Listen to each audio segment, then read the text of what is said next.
തോട്ടത്തിൽ fashion jewellery, തോട്ടത്തിൽ watch കമ്പനിക്ക് എതിർവശം, കച്ചേരിത്താഴം, മൂവാറ്റുപുഴ. നെല്ലാട് ശ്രീ മഹാദേവ ക്ഷേത്രത്തിന് തിരുവുത്സവം ആറാട്ടോടെ ഇന്ന് സമാപിക്കും. തന്ത്രിമുഖ്യൻ പുലയന്നൂർ മന ബ്രഹ്മശ്രീ അനുജൻ നാരായണൻ നമ്പൂതിരിപ്പാടിന്റെ മുഖ്യ കാർമ്മികത്വത്തിൽ തൃക്കൊടിയേറ്റ് നടത്തപ്പെട്ടു.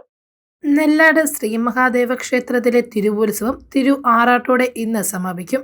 വ്യാഴാഴ്ച തന്ത്രിമുഖ്യൻ പുലിയന്നൂർ മന ബ്രഹ്മശ്രീ അനുജൻ നാരായണൻ നമ്പൂതിരിപ്പാടിന്റെ മുഖ്യ കാർമ്മികത്വത്തിൽ തിരുക്കൊടിയേറ്റ് നടന്ന ഉത്സവത്തിന്റെ 6ാം ദിവസമായ മാർച്ച് 24-ന് ഉത്സവ ബലിദർശനം നടന്നു. ബുധനാഴ്ച നടന്ന പകൽപൂരം നെല്ലാട് കവലയിലെ ആൽമര ചവിട്ടിൽ നിന്നും ചോറ്റാനിക്കര നന്ദപ്പൻ മാരാരുടെ പ്രമാണത്തിൽ 40-ൽ പരം കലാകാരന്മാർ അണിനിരന്ന മേജർ സെറ്റ് പഞ്ചവാദ്യത്തിന്റെയും താരപ്പൊലിയുടെയും ദൃശ്യകലയുടെയും അകമ്പടിയോടുകൂടി ഗജവീരൻ ചിറക്കൻ ശ്രീ പരമേശ്വരൻ തിടമ്പേറ്റി ക്ഷേത്രത്തിൽ എത്തിയപ്പോൾ പുരോഹിതർ മംഗള ആരതി ഒഴിഞ്ഞ് സ്വീകരിച്ചു. തുടർന്ന് ദീപാരാധന, കൈകുട്ടിക്കളി, വലിയ വിളക്ക്, പള്ളിവേട്ട എന്നിവ നടന്നു.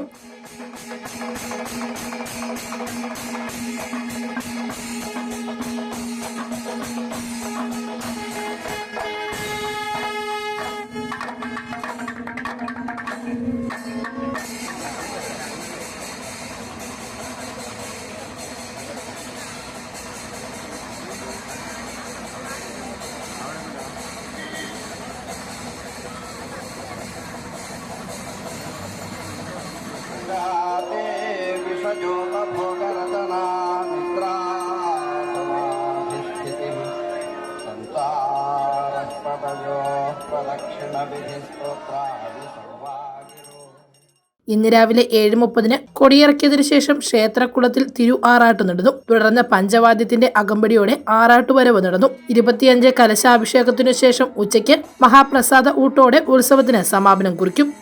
News desk Muvattupuzha news. സ്വർണം വിൽക്കുവാൻ ഏറ്റവും നല്ലത് നമ്മുടെ അച്ചയൻസ് തന്നെ. കേരളത്തിലെ നമ്പർ 1 ഗോൾഡ് ബയേഴ്സ് അല്ലേ അച്ചയൻസ് ഗോൾഡ്. എപ്പോഴും അച്ചയൻസ് ഗോൾഡിൽ 1-ാം വിലയിൽ സ്വർണം വിൽക്കാം. അത് നേരാ. അച്ചയൻസ് ഗോൾഡ് ആകുമ്പോൾ വിശ്വസ്തതയുടെയും കൃത്യതയുടെയും കാര്യത്തിൽ വിശ്വസിക്കാം. വിൽക്കുന്ന സ്വർണത്തിന് കൂടിയ വില കിട്ടും. എല്ലാ ഇടപാടുകൾക്കും സമ്മാനങ്ങളും ഉണ്ട്. അച്ചയൻസ് ഗോൾഡ് 20 വർഷത്തെ പാരമ്പര്യം, 26 ഷോറൂമുകൾ. കോൾ 8590046916.